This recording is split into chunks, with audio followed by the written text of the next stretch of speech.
We are live. Boom. You are live, it says. Live through Yeah. fiction.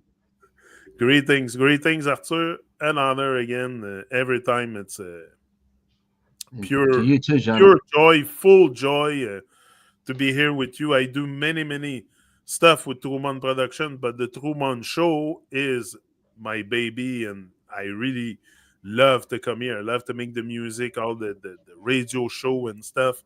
But come here on the TruMon Show and go where the truth takes me, and like with you it's a delight. So tonight we're going to keep going with our series that we have on super consciousness, and if I can say, it's probably the one topic that everyone is attracted to. No one can deny that they're not interested in the super consciousness or God or whatever the name you want to give it, the divine. Like we all know, if listen, there's some people that do not believe in anything. They think there's no God, there's no nothing. We just come from a big bang and this. I also believe I come from a big bang, but not the same big bang, if you know what I mean. Yes, I Well, do come from the big bang, but not the one they talk about. But anyway, this super consciousness topic is very on point, I think, for many of us, because many of us are looking for answers in that sense. Even though if I don't think we're really gonna find true answers from our living days, but we can have clues, and there's clues around, like you say, in nature and all that. Now there's something I want to hear you about when it comes to that topic of God. Is apparently there's a lot of stuff I heard about the name of God being in the breath, like the YHWH, being in the breath, and when we breathe, it's the name of God. Like I want to hear you on this, because it seems a bit weird to me that someone know the name of God. Like how, what have they spoken to him, to her, to him, to the force, to the, so all this to me, it's like, okay, it sounds nice, it sounds like true, it's almost make the sound, but of course your breath is going to make a sound. You're breathing. When you breathe, you also speak. You know, the words come out of your mouth, out of the breath also. So it could be also anything. So I want to hear you on this, Arthur, about the breath being the name of God. it's interesting subject, right? That it also touches everything we've already been talking about. Um, Obviously, for me, children brought up, influenced by the superintelligence, the natural way, there is no words required because it's already present to every child, that life, what you call God, But because of someone or others sense that someone slipped into the fiction and began to define things, the busyness, the distractions of that, remembering, recalling, and well, obviously the other thing is that we've formulated this ego that we've become enchanted with, and we're in the reflections of the narcissism, the busyness of all that conversation. There's so much conversation going on, a lot of chit chat in the head that would have evolved and gotten worse and worse and got busy and busy and more dense and wider and wider as fiction grew all around us and sprouted up into cities and all that, and you got all the fiction throughout all the cities. But to me there is no name for God. I mean, when I had those two epiphanies with the Creator, nothing was said to me about anything in terms of a name. The only thing that was said that when I asked what was this experience that I had back in '79, the voice had spoke to me, that hit me through everything that exists. The voice was everywhere, but not a voice as a word. It was just, but it communicated to me, said it was the face of God that I had seen back in '79. That's what, and it was so powerful that I buckled over, and all the breath came out, and I had no breath. I was in a suspended state, and there was this gold light and goosebumps and tears of elation and joy, and I was in a state of joy, a state of elation.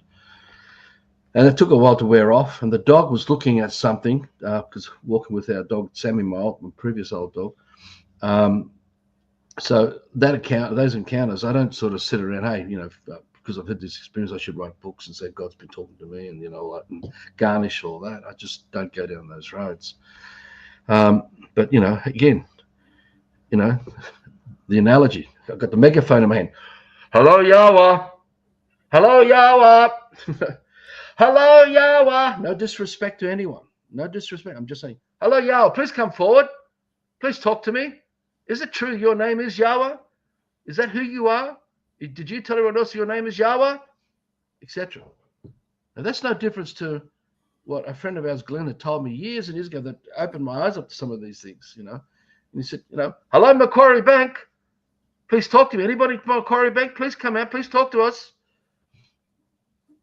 Now, there's nothing there, because the only thing that's there is a man acting out of the scripts of what is Macquarie Bank or Yahweh or Santa Claus or Easter Bunny or Tooth Fairy or New Year's Day or minutes, hours, seconds, weeks, months, years, or science.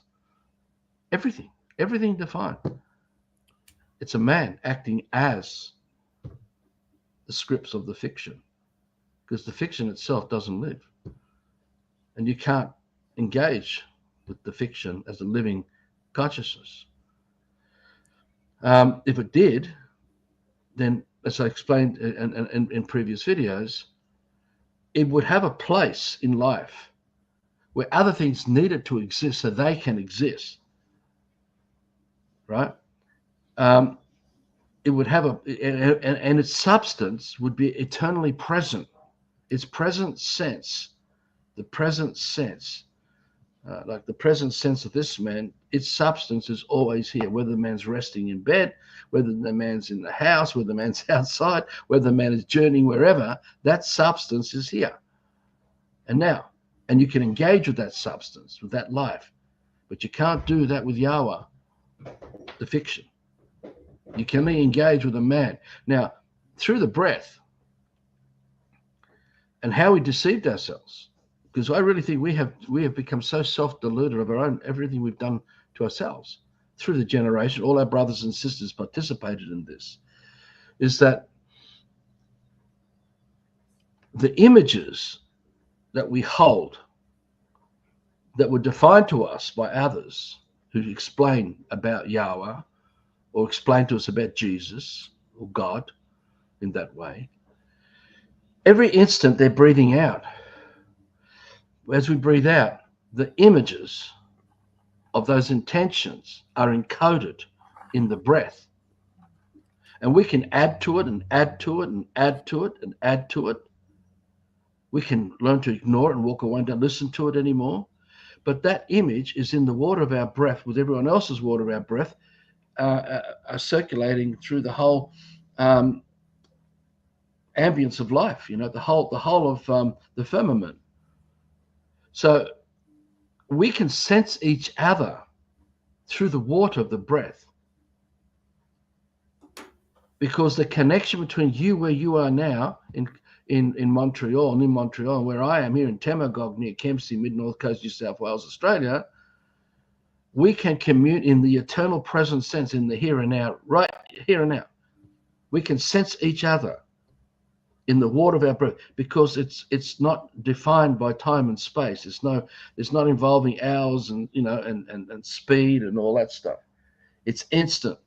The whole presence of creation itself is present to us here and now. It's just that we have lulled ourselves into these distractions that's formed our deep sleep, our unconsciousness, that we can't sense. So when you're talking about God and all that sort of stuff, the experiences I had was its presence was the whole of all the breath of life itself, all the water. And it was through every man, every leaf, every grain of soil, every drop of water. It was everywhere. There was nowhere where the voice wasn't, in my experience.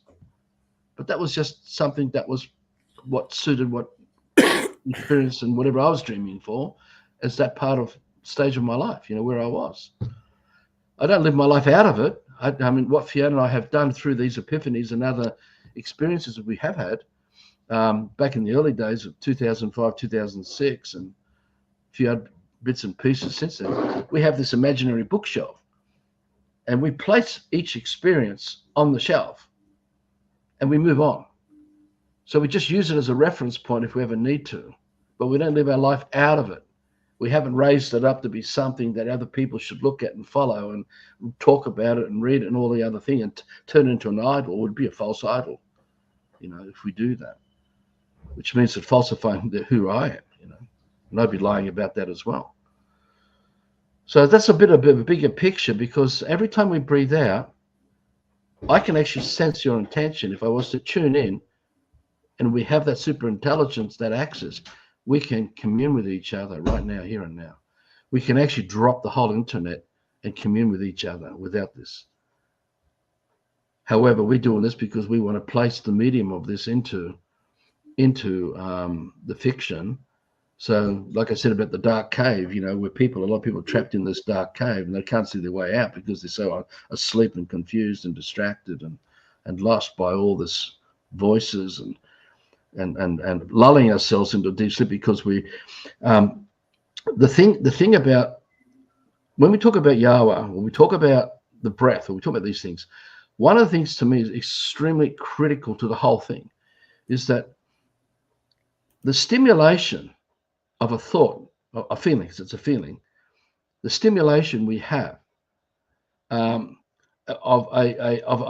especially with anything of life, but we do it with fiction too. We are actually directing our life energy into the domain of the creator of that image. We're giving power to whoever's holding that dream. You see, if nobody was holding the dream of or whatever, it would no longer be in the periphery of our own experience. We wouldn't remember anything about it to recall it. It would just be as nothing.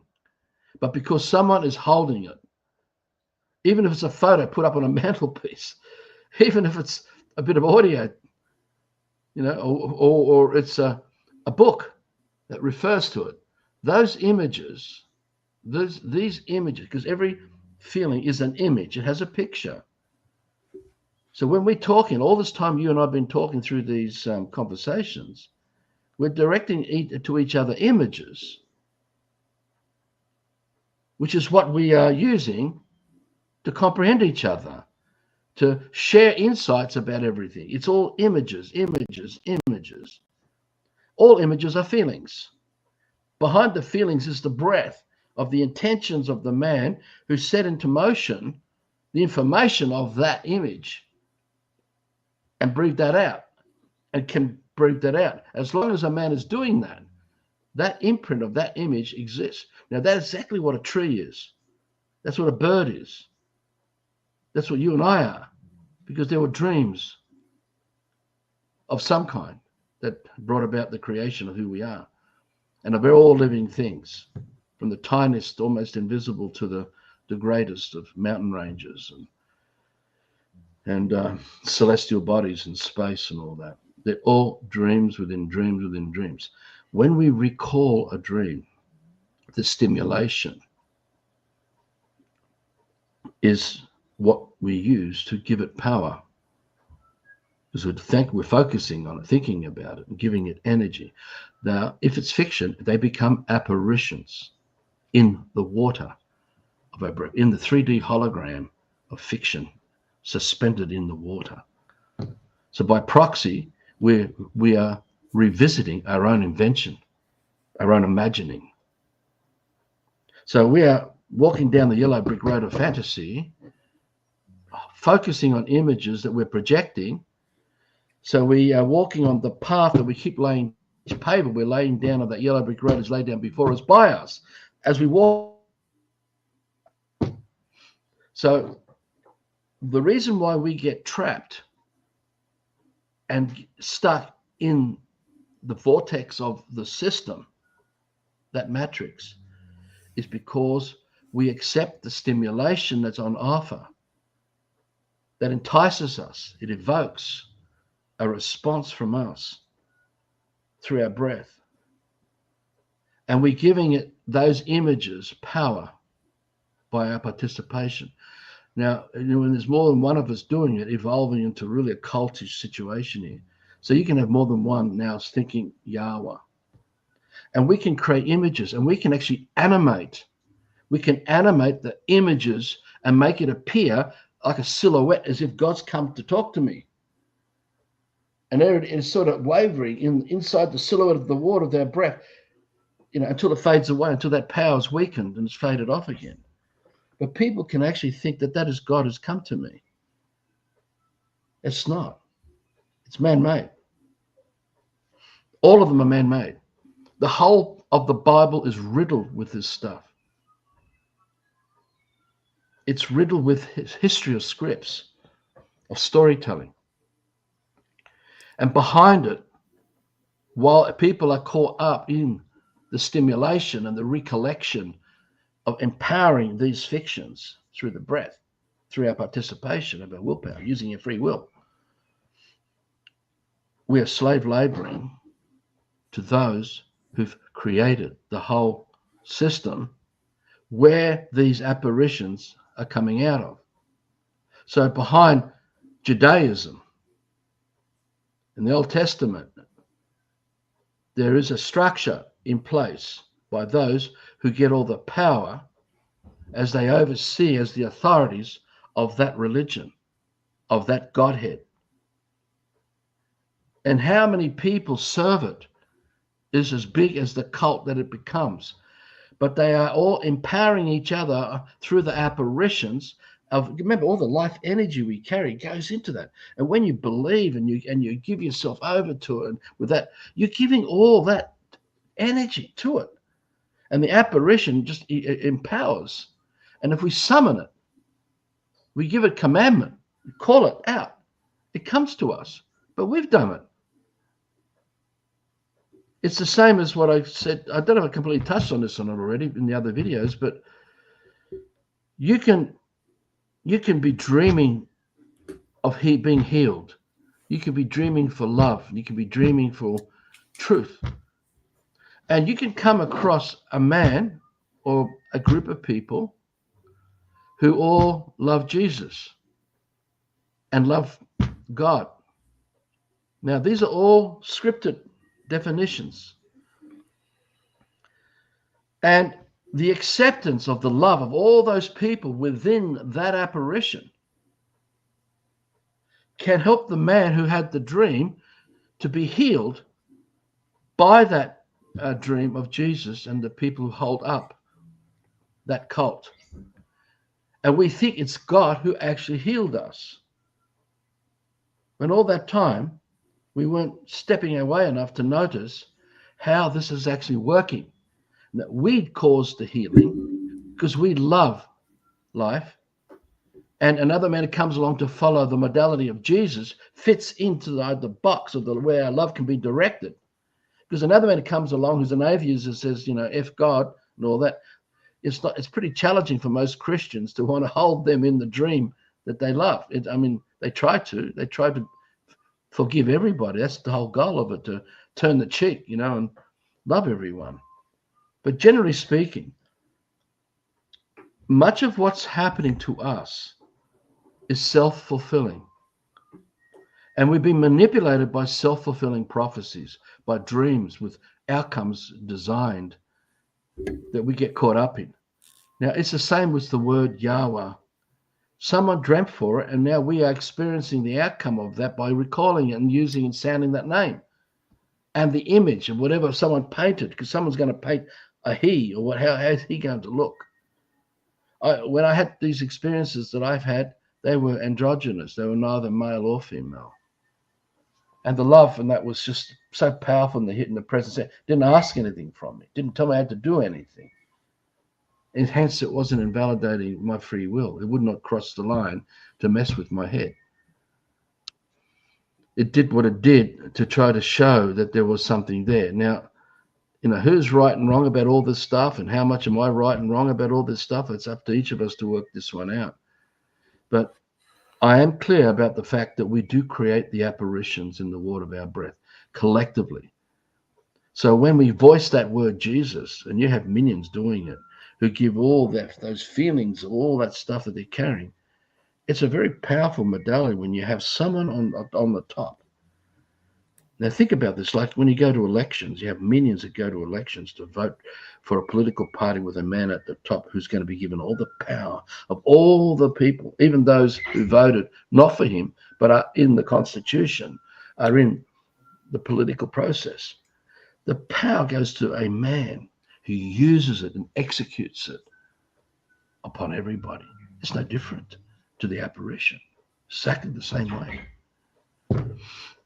It's just that we don't have full disclosure. We don't have full disclosure as to how this occultic practice works. Another thing I heard, Arthur, is that man was created in the image of God. What do you have to say about that? Well, I actually say for me, that's true. The thing is, though, you think about, you go through the creation idea, that's explained, creationism. Every dream needs a creator. Every dream has a creator. A dream cannot exist without a creator. Like life can't exist without life. Life comes out of life, which comes out of life, which comes out of life, which comes out of life, and it's eternal. A dream comes out of a dream, which comes out of a dream, which comes out of a dream. And that's eternal. The information of the dream comes out of the information of a dream, that comes out of the information of the dream, that comes out of that, whatever's in that dream. And behind the dream needs a living consciousness to hold that dream, to be it, live it. So in my perception, there's a man behind every dream. So when you're looking at the Christian creationism example, there's God who dreamt for creation, and it's explained, the different stages of what was done, and then the animals are created, and then man is created, and it's actually God who comes as man to stand on the land of the dream that God had created. So the very first man in the creation theory is God, because it came as man. Nothing else did that, it was God. So every man that came out of man has God in them. And the eternal present sense of that image of man, look at the image of life itself, all the information that makes up the image of life in its big picture is held by man as God. Now, in the English languages, the letter G stands for highest authority, highest standing. So, and it's a man who acts as that highest authority, acts as that highest power, acts as that explanation, acts as that instruction, acts as that idea, acts as the dream, acts as everything. It's a man. Without the man, none of this is happening. You see, if we did not exist, if man did not exist, this stream of life would not exist either, because there'd be no one to think and feel it anymore. People say, but the trees... That's interesting, what you're saying there. But it wouldn't exist without us. Exactly, because, we're the ones to the experience. We're always the first party to the experience, regardless of how deep the confusion goes, regardless of how the denial of full disclosure has been put in place by those who kept the secrets of these methods and used it against everybody else. The fact is, we are always the first party. We are always the first party to the dream of life, to the experience of life. And people say to me, but Arthur, the trees will still be here. Yeah. The mountains still, and I say, yeah, but that's a man saying that. Imagine there was no man to hear the question that I had raised. Then what? Think about it. There's nothing. Exactly right, because there's no one to experience what I said. So it's always a man reacting, responding to what I said. Now imagine there's no man existing to respond to what I said. There would be no experience of a tree falling in the forest. There'd be nothing. None of this would be happening because we're the only ones here, because we came as God in the creation of the Christian, modality of that. So it is true, we are in the image of our own projection, because God is man. Man is God. We are God. We are the collective co-creation of life, because God is life. It's the life of the dream of life. That intelligence, that super intelligence is us. And we can misuse it, abuse it, because we have free will.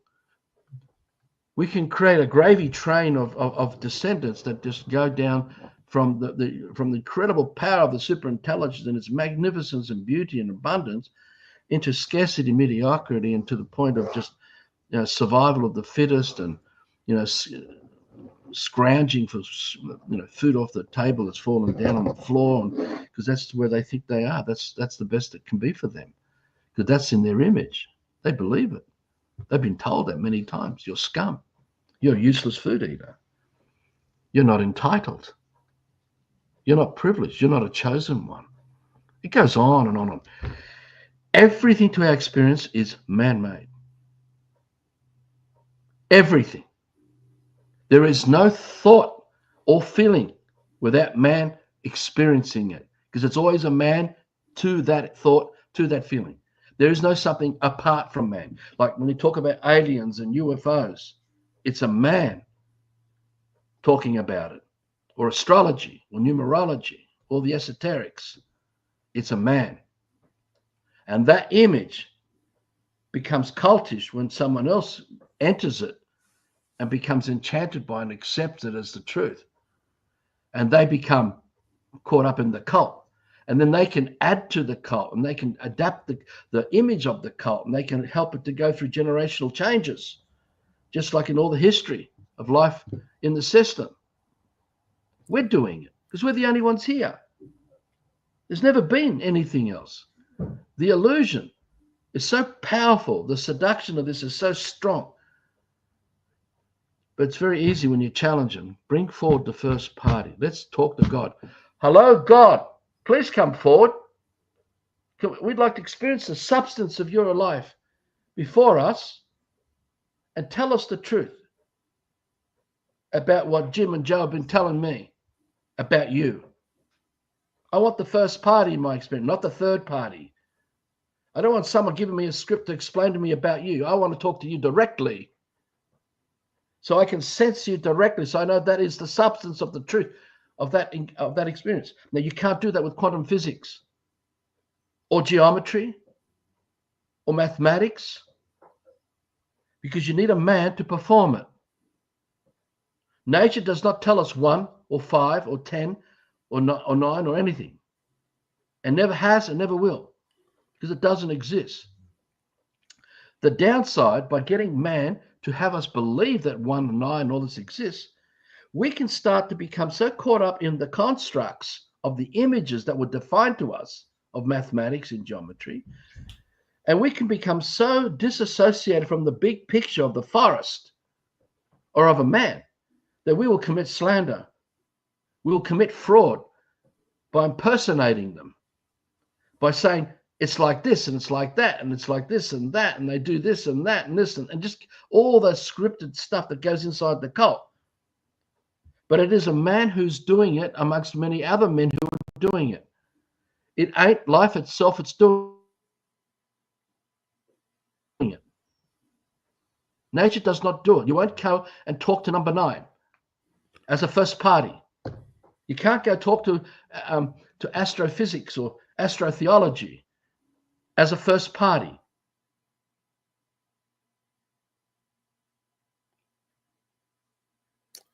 Oh, Arthur, you're frozen, I think. We lost connection? Yeah, Sorry, I think you got frozen a bit. Yeah, okay. Look, hello, astrotheology. Are you there? Can we sit down under the gum tree, Bring your children with you. We'll bring our children, and let's have a picnic lunch together,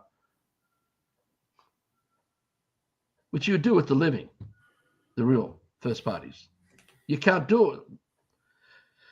Everything that's defined to us is an illusion. It's a fiction. The real creator that lives is a living creator and lives in present sense, and its substance is all of life itself. And wherever we go through the dream of life, that creator is there too. But it's not a fiction. It's undefined. And the way we access its superintelligence is through the senses. And the more that we reconnect with that superintelligence, the superconsciousness of that is what we become. And its present sense, we are present to its information. But it's more than just information. It's everything we feel that makes us act, that makes us breathe, makes us eat, and makes us sleep, and makes us rest, and it makes us hear and smell and see, because it's the substance of life itself that we are engaging as the first party. So all of nature and all the celestial bodies and all the celestial space and everything we call of earth and all that is the first party to us, the first party. And we can commune with the first party of life, and you can call that God if you like, but it is nature. And all living things are already communing with us all the time. Its superintelligence is always being shared as a constant. It never doesn't do it. It's always doing it. So we're always accessing the breath. So we have air in our lungs, oxygen. But it all comes from life itself. All the time we're walking around deluded and disconnected and lost in a deep sleep of unconsciousness, caught up in all that nonsense. We're just in imagining everything and saying, oh, quantum does exist, and number 9 does exist. It doesn't. Because someone who tells me that, let's go and visit this number 9. I want to go and sit down number 9. I want to hear it from the number 9 and not from you or any other man. I want to be able to hear it from number 9. They can't. And that shows you the scale of the fraud and the scale of the slander. Because what's happening when we disconnect and get lost in the fiction of these scripts, suddenly that's 1 tree, that's 2 trees, and that's 3 trees. Let's get rid of 2 tree. We don't need it. Hang on, 3 tree. That's 7 tree. Let's get rid of that one too. But the tree never came in with us saying, please, you can take me and use me. We've decided that.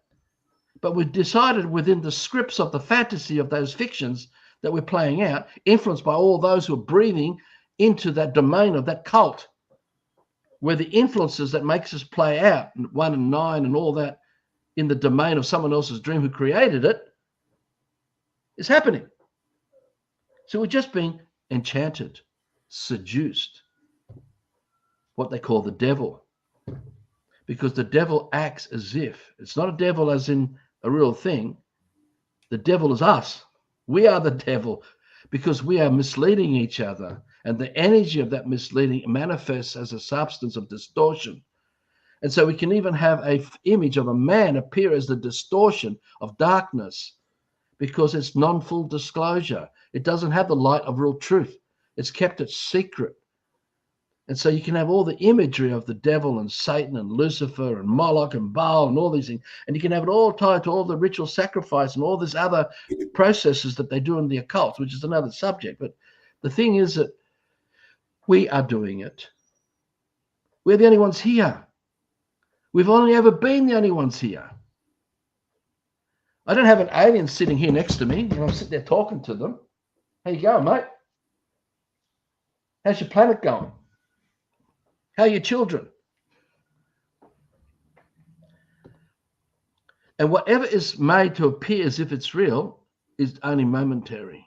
It can't be sustained because fiction is unsustainable. So that's why life, the creator, its essence is sustainable because the substance is the truth of that dream of life created by the living creator.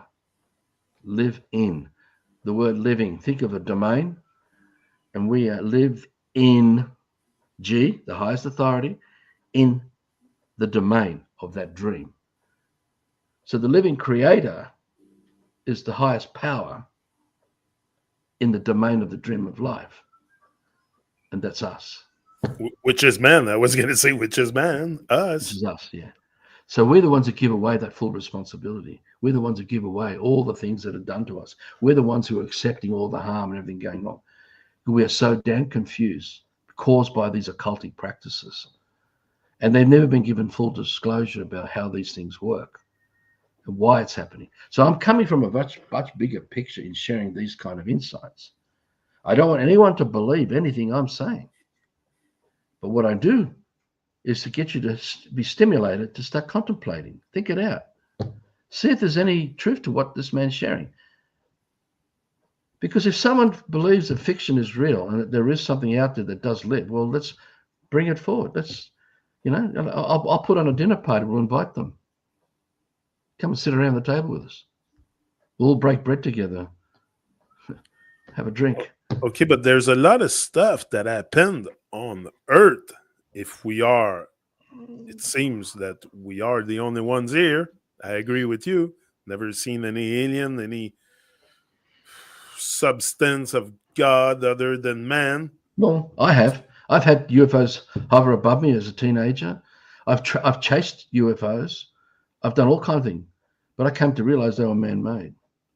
They were Yeah, not coming from some other world. I learned to disassociate from all the scripts and just realized that was manufactured. When I saw all the photos coming out of the Second World War from the German side of things, and they were building already these kind of spacecraft, and there's the amount of secrecy that's been kept to manufacture all this kind of technology.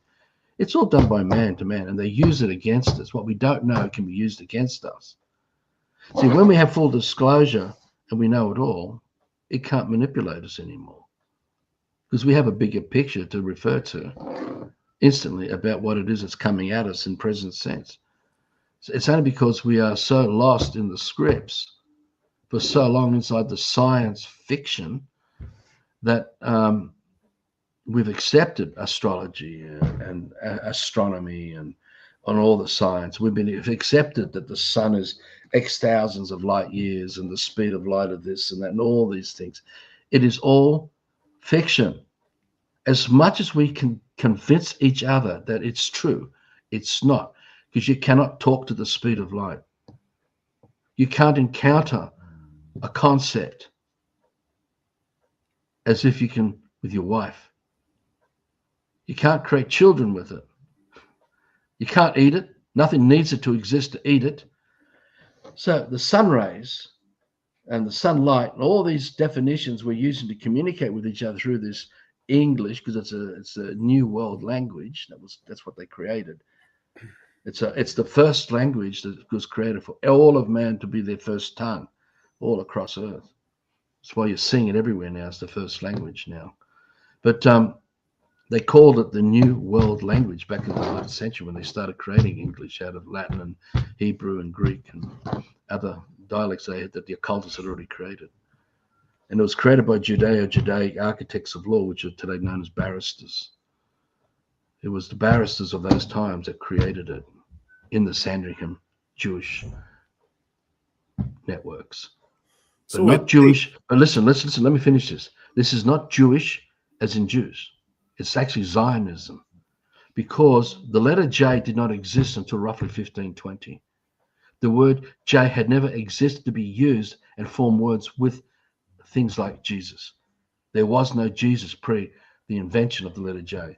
And it appears it was Francis Bacon acting as William Shakespeare who first used the letter J and formulated the word Jew and Jesus and all the other things that came out of his writing. I don't know whether Jesus was used, but I know that the word Jew was.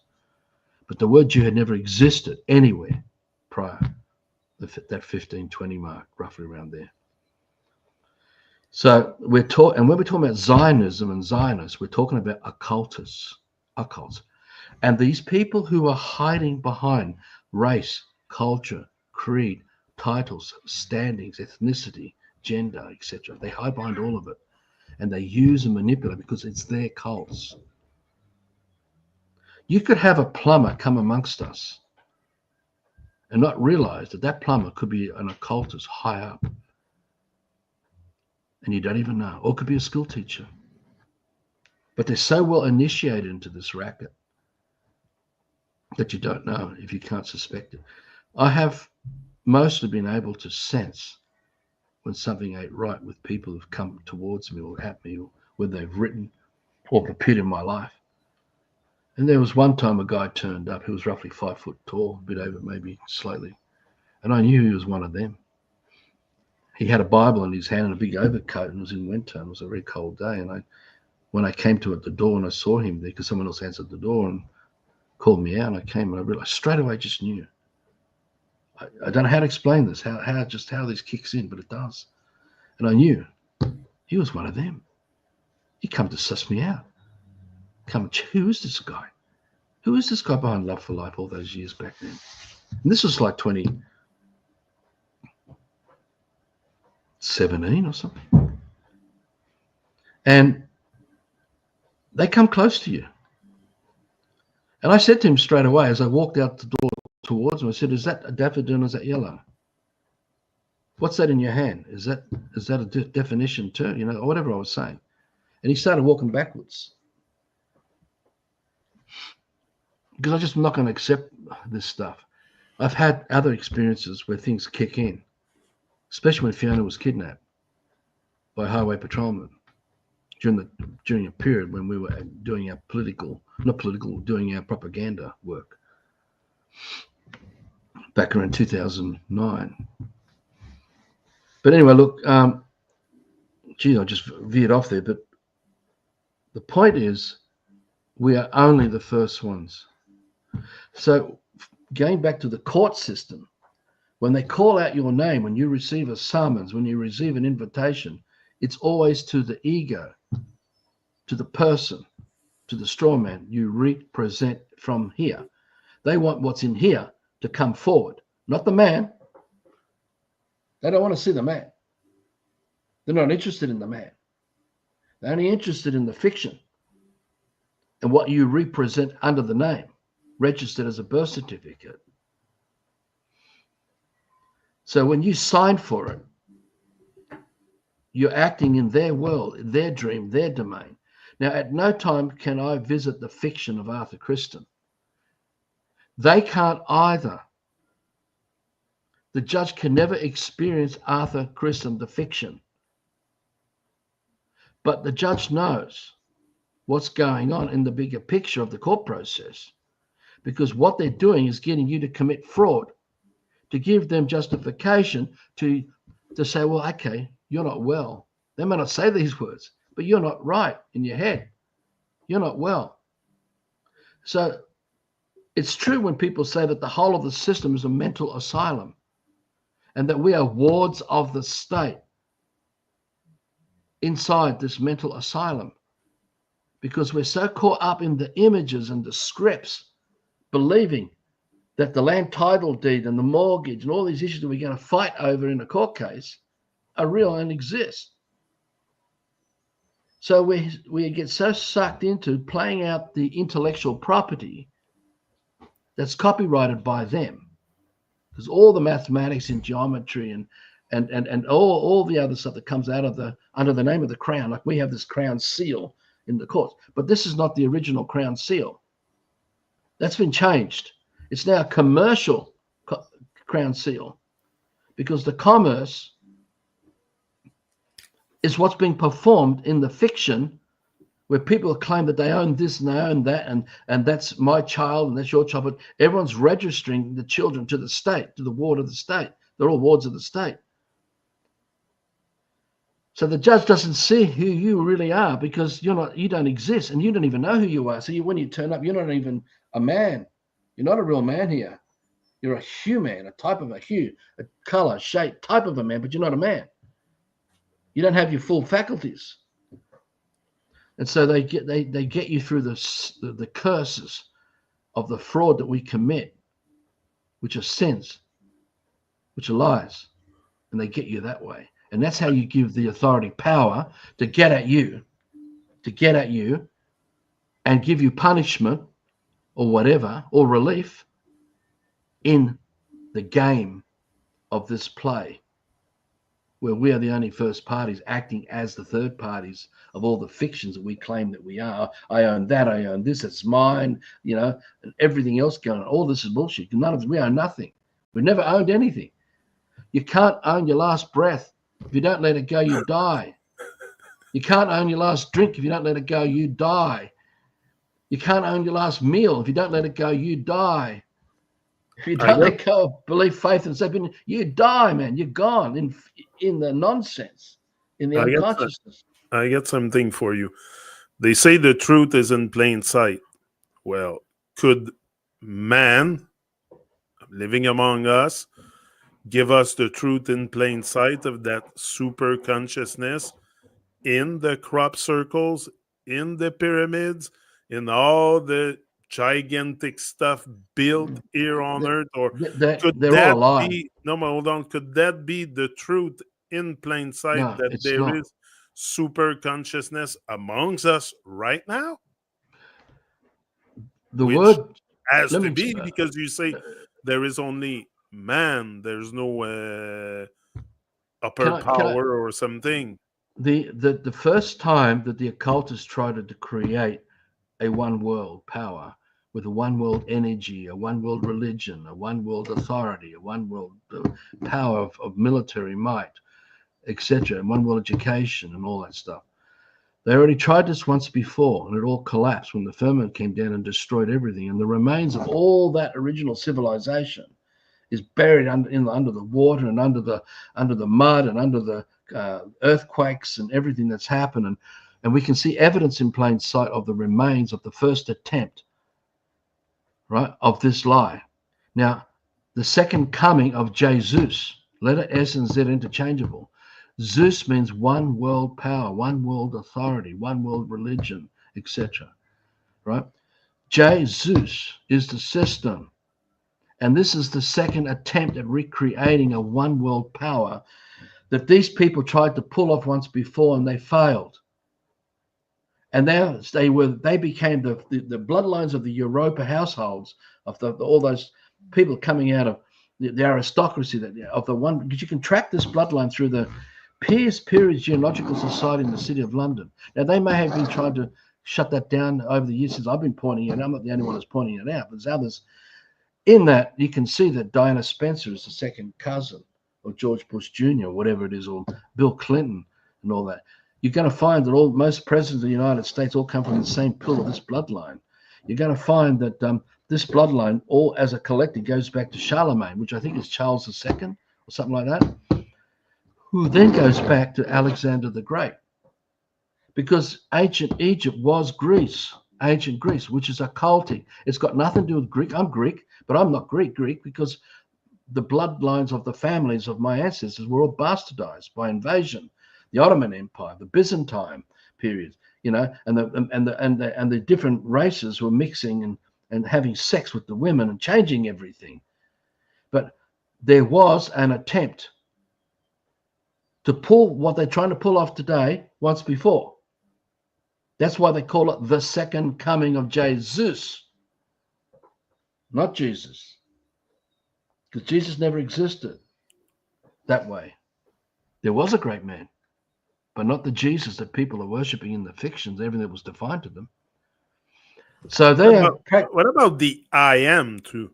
Like they say, it's very powerful to just repeat, I am powerful, I am whole. Well, whatever you're holding in the that. dream, whatever you're holding in the dream of your life, if you believe that power and you say I am, it is self-fulfilling.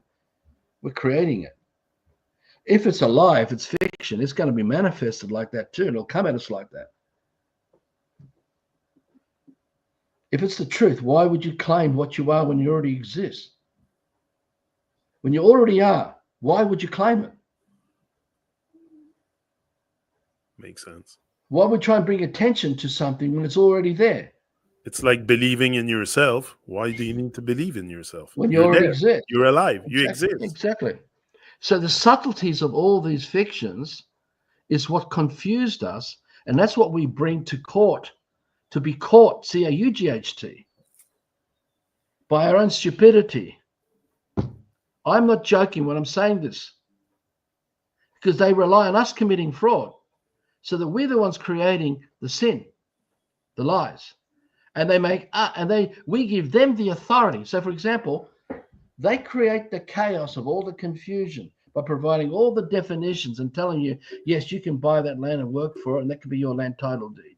And yes, you can be a private corporation registered, and you can be given rights to do what you want to do that can cross over those title deeds of the land. And you can have another 1,001 statutes coming at you of all kinds of corporate entities, fictions, that give authority and power to the various people who act on behalf those things in third person. They act as the first party of that in third person, but they don't want to be caught in first party. So they always deflect it to it's a corporate problem. It's the company problem. It's not me. So in a court system, it ain't the judge. The Pontius Pilate who washed his hands, it didn't want anything to do with the Jesus in the script. And yet he let the Romans crucify the man because the high priesthoods of the Sanhedrin didn't want anything to do with the sacrificing of him. They wanted Rome to do it. And they had reasons of justification. This is all in the scripts of storytelling. It's exactly how it works in the court system. We punish ourselves. We put ourselves into court, C-A-U-G-H-T. We're the ones who are committing the curse because we believe we own something. Because we're taught to believe we own it. We've gone and worked all this fiction to have money, which is fiction, to go and buy and own a piece of land. Yet all of it is fiction. Because if someone claims that they own the land, we're going to say, hello, land. Hello, lot 674325. Can you please come forward? Can we talk to you? Is it true that Bob and Peter own you? That you are under his or their authority? Why do we need a man who doesn't have anything to do with any of it acting as a judge, overseeing the squabbles of people who are fighting over whatever issues they're having? There's just so many issues that people have in the court system because they're caught, C-H-U-G-H-T. But they can't step aside and become disassociated from all the emotional manipulation, all the fantasies, to be able to just stay really peaceful and come realize, hang on, this domain is not mine. This is not my dream. These people are all strangers. What are all these strangers doing in my life? People I don't know. They don't know my family. They don't know my children. They don't know my private dreams. They don't know my wife's dream. They don't know my children's dream. They don't know my mate's dreams. They don't know the neighbors down the road dreams. Yet they come from a distance, from far away, to act as if they have some kind of authority at a local level, where the real power is for everybody at the local level. Arthur, if we take the word God and we look backward, it's dog. Me, I love dogs. I have a dog for sure. But they say also that dog is the man's best friend. So now it makes sense when I look at the word and what you're saying to see the word dog in God. Because they There's are. another one. There's another one too. You got G, highest authority, and then you got odd, O-D. So you got God, that's odd. Isn't it odd that you can't seem to experience God before us? That's very odd that people run around believing in this fiction when already it's evident to them that they are that and that all of life is that and that we're all party to it and we don't need to be separated from it. And we don't need to fight and bicker over it because that's what we are. But we're so, mate, the rabbit warren of brainwashing with all its constructs and concept that creates the duality of left and right and wrong and rich and poor and first and last and, ownership and non-ownership of haves and have-nots and all this sort of stuff. It's needed because the occultists create that to create the chaos so that we, who gave up full responsibility for our life, pass over that responsibility to them for them to act as the authorities over the responsibility of what we've given up. So they come in as third parties, intermediaries, interlopers, intermeddlers, acting with strangers to make a decision over a piece of land that has nothing to do with them. And they can never say. It's like what I do here. I'm working on this land. This land has the substance of this man's life as the land. There's no greater authority than that. I'm the living proof of the custodian, caretaker of this land. Now, it's up to my heart, not the one that I own, but the heart that works through that super intelligence, as to how we work with this land and how we share it, which is what we're going to have to do to break away from the system with this madness, all this psychosis played out, all the emotional. When I said the other day about how the system is designed to have you believe you don't have what it is that you need. Like you don't have happiness, you don't have freedom, you don't have truth, you don't have full responsibility. I could go on and on. And so we go working for it. We go looking for it. We go searching for it. We go searching for marriage to fill a gap about what we believe we don't have, which leads to disaster because we're feeding the dark side. We're actually nurturing the lie. Hence the marriage certificate, which is a death certificate. As is in mortgage and all the other things, they're all death certificates because we don't even know who the hell we are, what we are anymore. So from those kind of way of looking at things, going back to Yahweh, it's the same stuff. You can have a cult, a domain of people trapped inside the cultist mentality of Yahweh, and they will have it in their image, and they can create all the apparitions in their image to give them the illusion, my God, we are on the right path. We are the chosen ones. We are the real ones. And go into conflict with another one. It's like that joke that someone told me so long ago about a guy who died and went to heaven, and he met Peter at the gate. And Peter offered, would you like me to take you through heaven to see where you want to go? And the guy said, please do.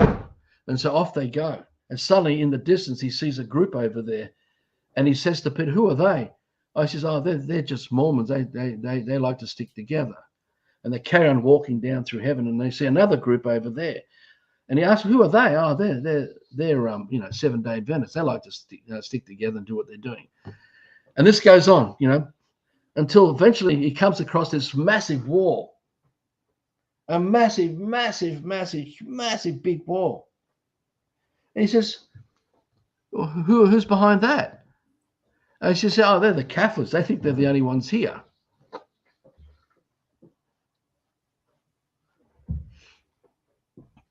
Now, that kind of psychology is how we play out the duality to create conflict with each other. Instead of man with the super intelligence of that good heart, of that love, which is what the real man talked about, the real love, the great man back then, not the fictions they've incorporated into institutions that became Christianity and all that stuff. But the reason they do this is because they have to manipulate us into a state of chaos so that we seek order to the chaos. So they come in as the authority because we gave up the full responsibility of who we are to them.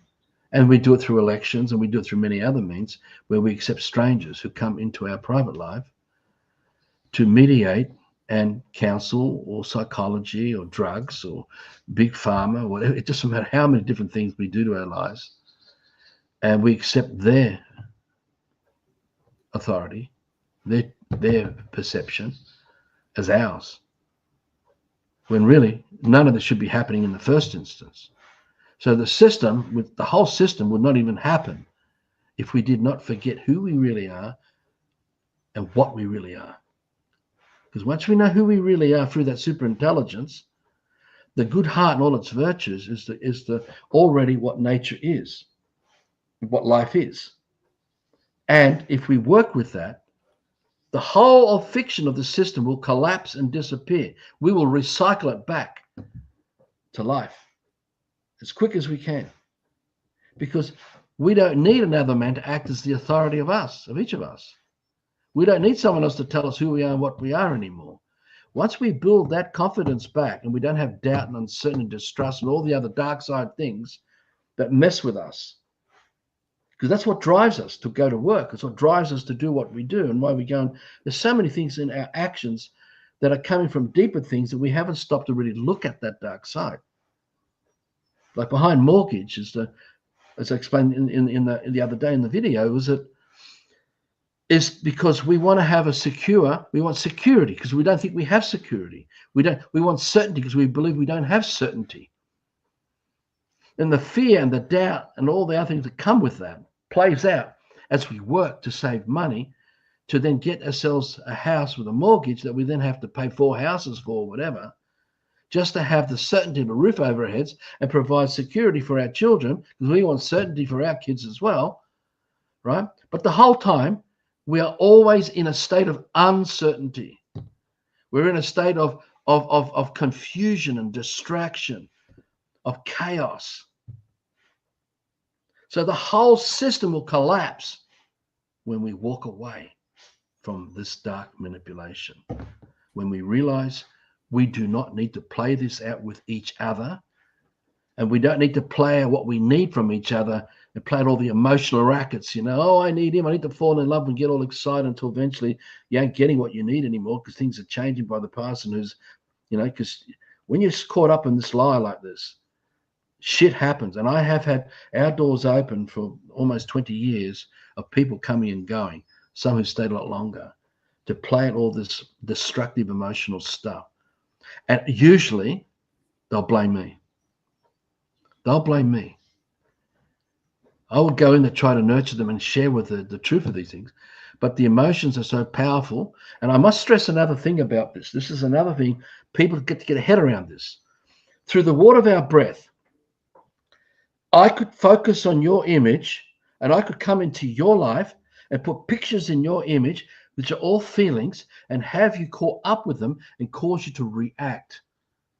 And then I can manipulate you and again and again and again keep doing it to you. Because you've got to be able to be aware that I've come in with insidious intentions to manipulate you and mess with your headspace. As someone posted in one of the videos of our chat, said that you're under my hood now, that I'm manipulating you. They couldn't be bothered to really listen to the whole video and realize what my intentions were. So, but what I'm getting at, Johnny, the occultists are getting inside everybody's heads. And now they've evolved to such a point in the confusion of people's lives in the system, because they're so shut down, that they use technology, television, Hollywood, social media, internet, emails, the amount of things being played out to be in here. Because without them being in here, they can't control what's happening to this vessel, in what direction they want the vessel to go. They've got to be in here. So that's why I've used the analogy of the pirate ship. It's got the skull, it's got the skull and bone flags on top of it, and it's sailing across the ocean of alphabets of all this fantasy world of psychosis. And it comes across another vessel that's just been going to be launched from a harbor. And that is a mother who's giving birth to a child. And they want to attack that vessel and weaken its defenses. Whether they've already achieved that by breaking the woman down, the mother down, sufficient to allow them to come in to mess with the mother so they can mess with the child. And it doesn't matter how many different ways they get at our children. That's what they do. They come remotely to manipulate. So they, as pirates, as piracy on the seas of alphabets, what we see, the sea we see,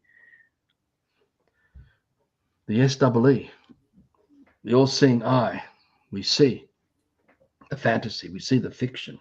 We live in the fiction of all this.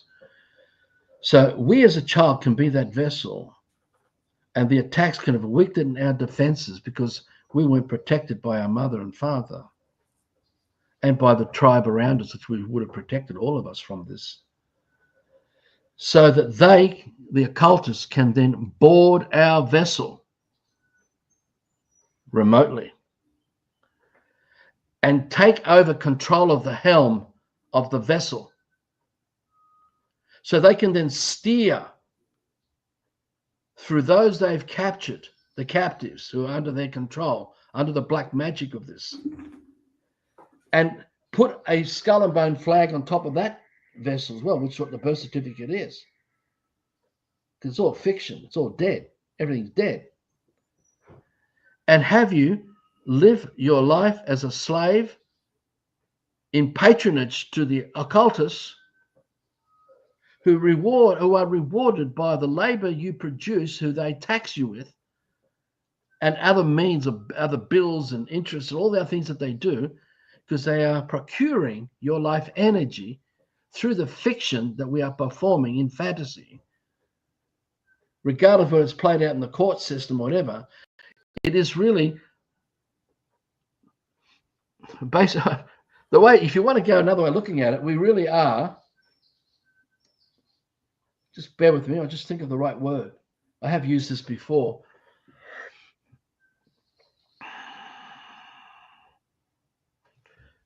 We've become invaded. I just forgot this one word. It's a simple word. Where we become, apologies, I've got a complete, this is where I've got to keep working on healing this life too. We're on our own motherland, and yet we are a slave. That's not the word I'm thinking of. It'll come back to me. It'll come to me, and I'll mention it. I'll bring it up again. But it staggers me that we are strangers on our own motherland. There's something I would like to bring you back on. I'm going to insist again. It's those freaking crop circles. Arthur, I'm willing to go with the fact that we're alone here on Earth. I get it. I never seen anyone else. But who the heck is doing this? Well, first of all, I've never seen it. I don't know. I heard it exists, but I've never seen it myself. Never experienced it. Now, if we take for granted that crop circle exists, that they do appear in field. Well, you're taking all the information behind the crop circles by all the inventors of it. You take all that on as well, because the only first party to it is man. It's only a man as the first party who's experiencing the crop circle. It just provides the truth of full disclosure as to how those crop circles are appearing in our life from another man or many in a cult. It comes from a cult. Because there's certainly technologies that we have bring forth in this world that we don't know about. Definitely, they keep us. What we don't know is what's used against us. Exactly. If you're not being given full disclosure, it can be used against you to manipulate you. So they could easily have a technology to create this. We've had laser technology now with satellites going back to the 50s. The whole thing of creating an alien invasion, and developing all these other kinds of means as forms of this, all part of the plans. You can read their works of all the plans they have in place.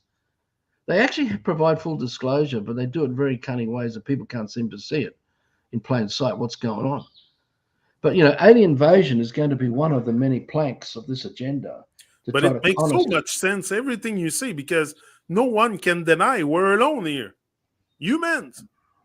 There's nobody else. The human is a type of a man, but not a man. The human is the confusion where everyone living in the system, but a man is not a human. A real man is driven by the heart of the superintelligence. A human has all this other stuff going on that the man's fallen into the dark places. H-U-E, the phonetics and the etymology, the hue, even as H-U. It's a hue is a shade type color. Yeah. Of a man, but it ain't a man. It's not a man. It's the shadow of the man. Yeah, it's the shadow of the man. Yeah. You look it up, you'll see it. And so that is we're in the shadow of that image that we believe. That's why we're human. We're not man. Exactly. We should be man on the land, not human. Not answer anyone. And when there's nothing to be answerable to, there is no I am, there is no human, because we're not having to justify or validate anything to anybody. It's already evident who we are. If somebody wants to know who Arthur is, well, they come and visit Arthur, and they can smell him, they can touch him, they can feel him if they want, and they can work with him, and they can discover what Arthur's all about. But when someone comes to you to ask you, what is Arthur? That's not Arthur, no matter how much you describe your experience of what you've had. If they want the direct experience, they come and experience it themselves, if they want to, because then it's a direct experience. So we have to be responsible and make sure we do the best we can not to mislead people And I don't want to do that. I never try to mislead anybody about anything. I try and do the best I can to provide insights using analogies and metaphors, etc., to describe this situation that we have encountered, this unnatural phenomena, where we are calling out fiction that stimulates us to evoke a response, where we're directing our willing life energy back into the fiction, which is what props up the fiction. See, if we stop responding to a car, the car will be broken down into nothing eventually, because no one's in the experience of that domain. They're not living the dream anymore of the car. It will go. But because we're still stimulated by the scripts of the fiction that entices us, enchants us to give our energy to a car or internet or mobile phones or technologies, we're giving our energy to sustain it, to try and keep propping up what is unsustainable. Because the whole of the system doesn't exist. It never existed. Everything of the system does not exist. It's a figment of our imagination. So we have to perpetuate what does not exist under the guise that we think it does exist, that we're imagining that somehow these things exist. But the confusion is so overwhelming that we'll become disorientated. We become confused. So same with crop circles. Some people still think there must be some other power. Well, bring forward this other power. Hello, other power. Don't hide behind the shadows of invisibility. Come forward. Let's experience the substance of your real life and how it plays in the real life of nature itself. So we're not left imagining anything about you. We're in the direct sensory experience of you as a constant. You are like no different to the sun that shines all the time. There's a constant about the sun that shines. There's a constant about nature. There's a constant about a cow who then mates with a bull, who then has a calf. And the life of the cow continues on through the generations of this eternal life. Its substance is always present to the living. And if we do not interfere with nature, the substance of all living things that so many we have destroyed or murdered or caused genocide and caused extinction, it's why we've become immigrants on our motherland. That was the word before. We really have become immigrants on our own motherland. We're so bloody confused that we don't even know what we're standing on and what we're part of, because it's just so much has been coming at us from the occults for so long. That's my next question, is the earth. We're on something here. It's called the earth. I haven't brought forth the word here. That's the word they give to Mama Earth. But what is it? Like, who brought this? I think it's something earth. Like, we have to come to it. We each have to come to that experience directly. Each of us. I can't define it for you. I can share with you what my view of it is in terms of relying on fiction to describe it. But we had a massive section in the Love Life website on evidence that shows that the Earth is not going around the sun. No, that the sun and all the celestial bodies are actually going around Earth. Yeah. Now, whether Earth is completely flat, I don't know. But it makes sense that the sun that shines over the whole of Earth and then goes and comes back around and moves across, there's something about that, because, one of the things that really woke me up was that there was no one in an aeroplane anywhere that could document a journey with video and go all around Earth non-stop without pause. They can't do it. No one's been able to do that. Okay. Now, you got to stop and think, because there's a difference between if it was flat and we're just going around the circumference of it. Now, what I'm saying, I can't prove any of this. I suspect it's a domain, just like a domain. We have a domain. And Earth is sort of like, if you look at Earth, it's like that. and there's this domain that comes up over it, and inside is the whole of all the firmament of life, everything, all the stars, everything. And there's man on the land to the experience, and it's suspended. It's suspended by the life energy of the Creator and all of us who are co-creating with it to sustain it naturally and hold it in place. So I that's the best I've got at this point.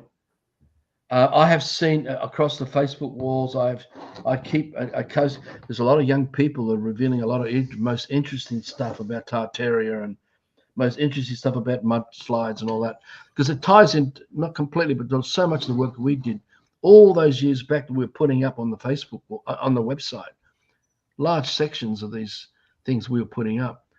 But I think what matters now is to sort out who we are, not worry about all those other things, and start fixing up the issue. Because once we have that freedom that we're living now, we're living the freedom, and we're not journeying towards the freedom, and we're not journeying towards anything else, including truth, that we are living it.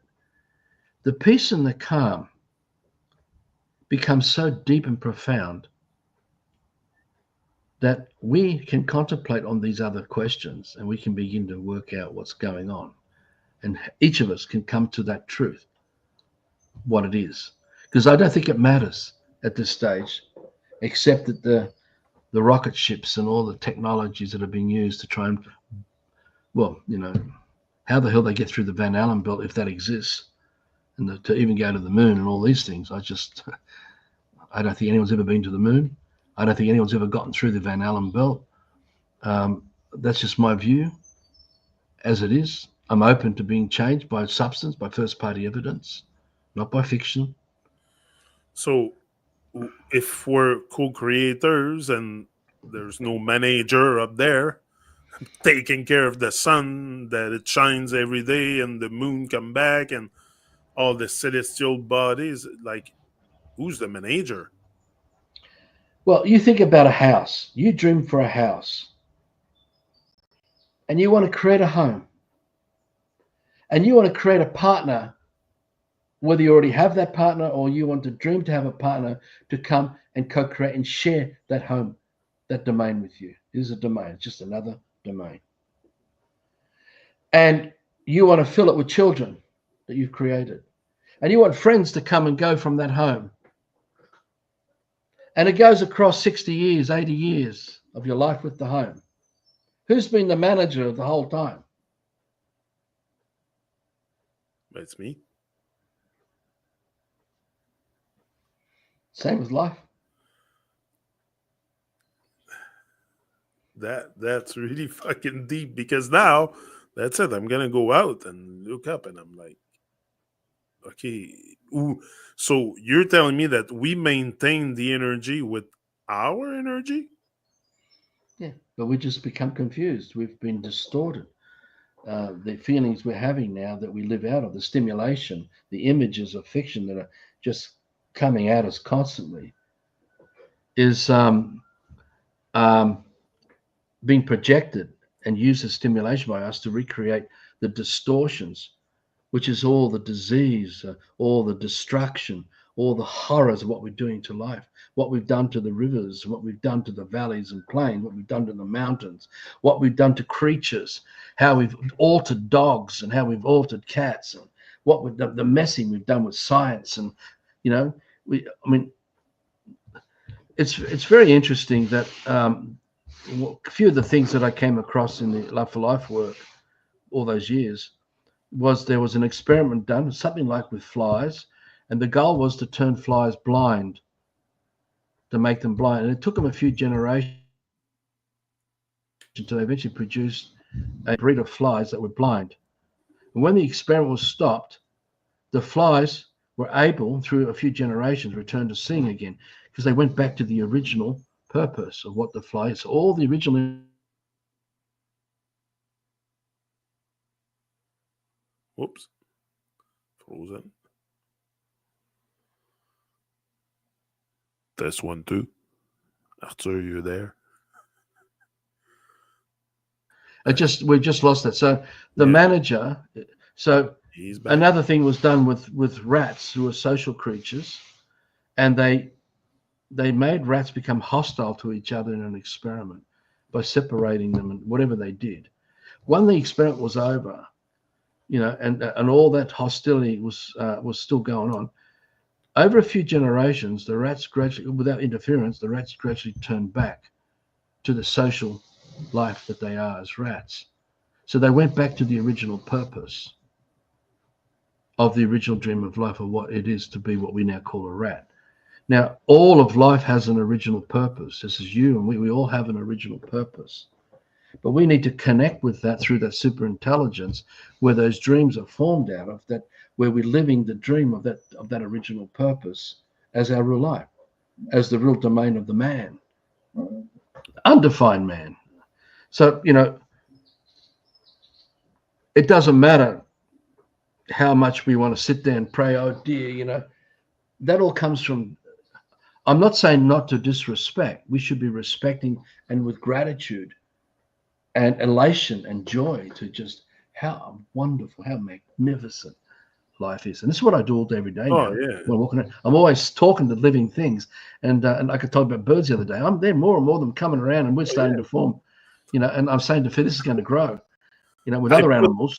I put food for the bird today, and I was calling Mm. them. I was whistling. I was like, "Come on, bird! There's food!"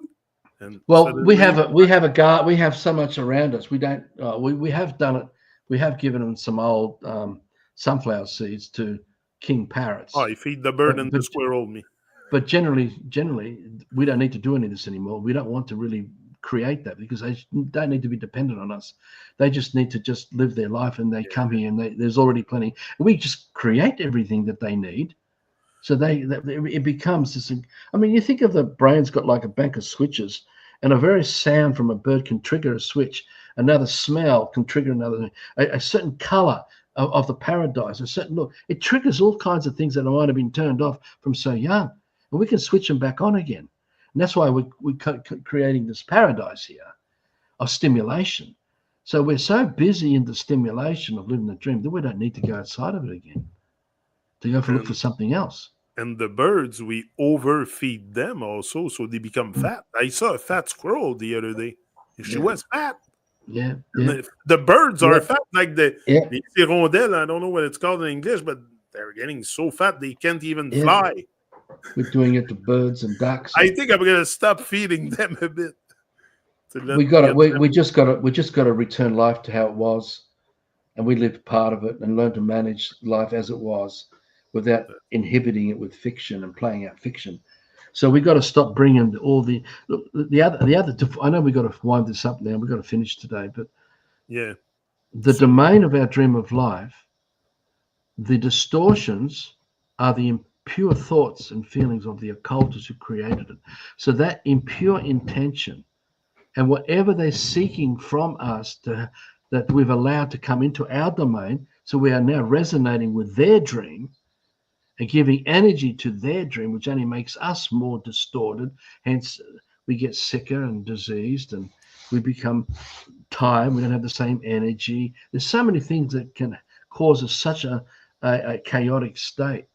But the thing is that once we become aware of these things, the critical thing, like the gateway to kingdom, without the GKINDOM, of a village life, of how things live under that super intelligence, what people call God. They want to create a community under God. Well, this is a manager of each of us being the manager, the custodian of the dream of life, of that super intelligence, in revering the amazing power of the creator's living creator's life, and draw that into the domain of, in this case, of the kingdom village dream, which means that the more pure our intention, the stronger we become. The more, what I mean by stronger, people who come with a malevolent intention to want to use and abuse us, it's noticed, it's picked up so fast. And we will make sure there's a revolving door and they move out very quickly, if not even arrive. We scare them off. Because the only people that we dream for, who come to this dream, who want to take the full responsibility to work with the good heart and all its virtues, and not work with the dark side, not to work with jealousy, greed, righteousness. What's in it for me? It's not fair. Not to learn, not to work with fear, not to learn with coveting other people. Uh, there's so many different manufactured dark side elements crafted out of the blood libel and bloodletting of ritual sacrifice. Oh I'm yeah. telling you, it is because it's in the breath. We breathe it in. All this. So we need people to be conscious of what they're feeling, what's coming, and learn to recognize shit. That's emotional stuff. Okay, I'm affected. I need a break. I'm just going to clear my head. Go for a swim. Go for whatever. It does not as a cop out to get away from responsibilities, but to really seriously not play it out with other people in the village dream that they're living for, that they cherish and respect that dream. So in the system, we play out all the shit with each other all the time, even indirectly when we think we're not even playing it out. Because by going to the supermarkets and buying all that food, we're supporting all the harm that's happening to all kinds of people that we don't even know. And I've already touched on this with the one pen and all the other things that we talked about. Anyway, So, I have to go now, but Arthur, if you want, we can get back together like Tuesday night. okay, Tuesday night, we can do another follow up because I have a lot of stuff written that I would okay. like to hear you on. And Thank you. yeah, I'm sure I'm not the only Thank you for one. entrusting. Thank you for entrusting me and sharing my blah blah blah. Oh, but every word you say, I take it in, and I am just like everyone probably here in the chat or whatever, listening, just listening. Like I listen to what you say, and then I take notes, and I'll bring it up at one point. But I think their idea is really to keep us dumbed down the maximum possible, so we don't recognize the beauty of our own body. First of all, it's good to notice the beauty in nature, but look in the mirror and you have the beauty of divine nature right in front of you. And often we miss to look at our own beauty and to bring our own beauty out. And that's what I'm for. I'm like, everyone's beautiful, definitely. And especially when you shine the beauty from within. Now you're certainly full beautiful. Even the word beautiful should be written with two L at the end. There's only one L. Like the beauty should be full, but they want us to be beautiful just on the outside, like makeups and shit. But the beauty should be extrapolated from the inside to the outside and really shine the light of That's what I was saying divine about light. living.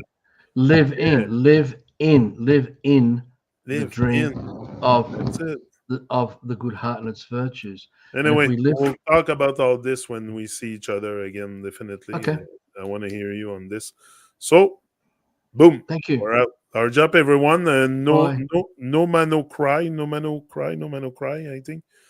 Sean Hammer, large up. Sean said the crop circle markers in UK these days declare their artworks publicly. The Earth is just a story.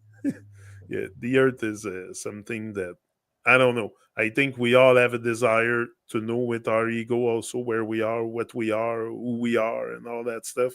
Well, we So for fake sure, it. they We are fake it. perpetual question that I think the whole humanity will always have is who Can I we just point really out, Janik, we spent a whole lifetime in the system faking everything. are. Yeah, Because we're imagining everything to be true and none of it is real. And that is the fake front that we've created. And it yeah, has all emotion. Everything of fiction has emotional distortion because that's where all the out front images are coming from, crazy shit. right? That's why we have Woolworths, the fresh food people, but really people who eat that food are going to be getting all kinds of issues because most of that food is chemicalized and toxified and refrigerated and it's grown by people who don't have you in their dream, they don't think of you. It's not beneficial. It doesn't have much to offer. So only outside we think it's all wonderful because we dress to go to shopping and all that. But if we strip ourselves naked, we're going to look pretty shit inside Even because of so much damage has been done to us. even that AI thing that they come up with now, and apparently there's AI now. Is that even real? I don't know. But AI refers to 19, is the number 19. So you know where Well, you found the number 19 with what? well, So AI cannot self-perpetuate and sustain its own existence without man doing what it does in the background to support the technologies of microchips and motherboards and circuit boards and computer monitors wow, and pieces with one crazy and stuff. zeros. And without all that, you couldn't even have AI. And even if AI could evolve to some kind of self determination, it will still rely on fiction. And Yeah, in that, it's destroying. So basically, it is already the end of civilizations we know, and we're going to see unbelievable devastation because people who love fiction are saying they don't love the dream of life yeah. and they don't want to be part of the dream of life anymore. They want to be part of the fiction. They love that more. So they're actually saying to end their life with life. But that's how Sever we're the gonna life. start the next one. It's gonna be like we're gonna start with reality is stranger than fiction. That's why everyone believes, I use the word believe, in fiction, but there's lies in fiction. So It's all lies. There is yeah. nothing but lies. All of fiction is a fraud. It doesn't So exist. large up, we're out. See ya. Now it's true. I'm going. See ya. Okay. Because I have Bye. to be on the road soon. Bye, So everyone. we're out. See ya. Much love. It's all love. It's always been So love. long. It's all we have in our heart is